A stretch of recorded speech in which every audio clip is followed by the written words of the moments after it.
Hola, soy Elder Osorio y en este video lo que quiero ahora abordar es algunos elementos adicionales sobre las características de las bases de datos. Bueno, en el anterior video ya vimos qué es, cómo, cuál es la función que tiene una base de datos, pero ahora quiero abordar algunas cosas que también hay que tener en consideración cuando estemos manejando alguna base de datos. Bueno, ustedes pueden ver aquí diferentes variables. Pero ¿qué pasaría si yo quiero agregar algunas otras variables? Bueno, lo puedo hacer, eh, lo tendría yo que hacer en esta misma lógica, o sea, con estas mismas personas. Si yo quiero agregar otra cualidad para todas estas personas, bueno, tendría yo que tener esos registros para todas estas personas. Y también, por ejemplo, si yo quiero incluir nuevas personas en esta base de datos, bueno, pues también tendría yo que registrar estos atributos que ya se tienen ahí. ¿Para qué? Bueno, para que conserve para que esta base de datos sea completa. Es decir, si incluyo tanto variables como personas o entidades, bueno, pues tendría yo que completarla para que siga conservando esa unicidad de la base de datos. También otra cosa que puedo hacer es, bueno, otra cosa que nos podemos preguntar es, ¿qué variables son las que puedo incluir?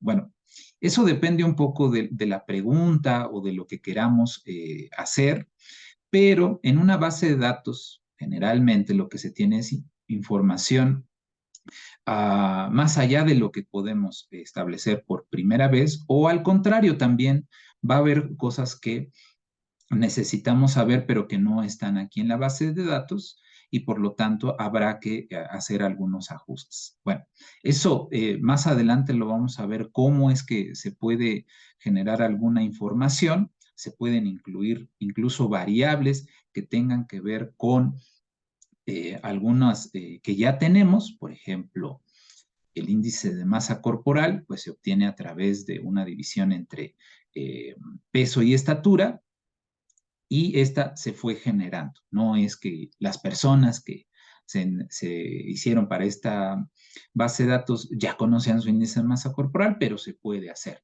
¿no? Y entonces se van creando algunas otras variables que tal vez yo estaba interesado o algunos de la organización estaban interesados en eso y entonces se van incluyendo. ¿Qué otra cosa con respecto a las bases de datos? Bien, esta base de datos que les estoy mostrando probablemente cuando yo la registré, fui cometiendo algunos errores de registro.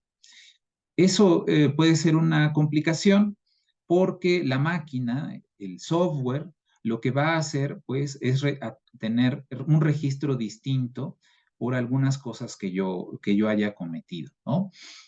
Por ejemplo, aquí al registrar los años, pues ya tal vez se me fue el dedo y puse, en lugar de 60, puse 600, ¿no? Entonces eso me va a dar un dato muy, muy, muy elevado.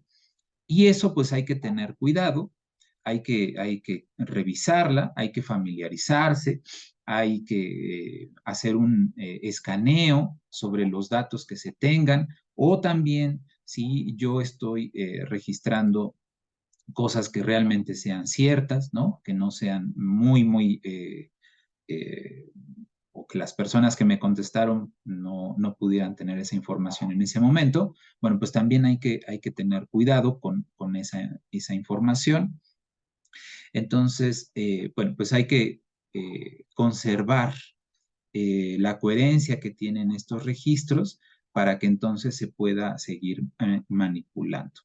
Bien, algunas cosas últimas. Esta base que yo tengo, bueno, pues es una creación simplemente para algunos propósitos pedagógicos que yo creé, pero actualmente pues se pueden hacer bases de datos a través de las aplicaciones, y las aplicaciones uno puede registrar o descargar esas bases de datos, así que nosotros disponemos de bases de datos que ya otros diseñaron y por lo tanto hay una curva de aprendizaje.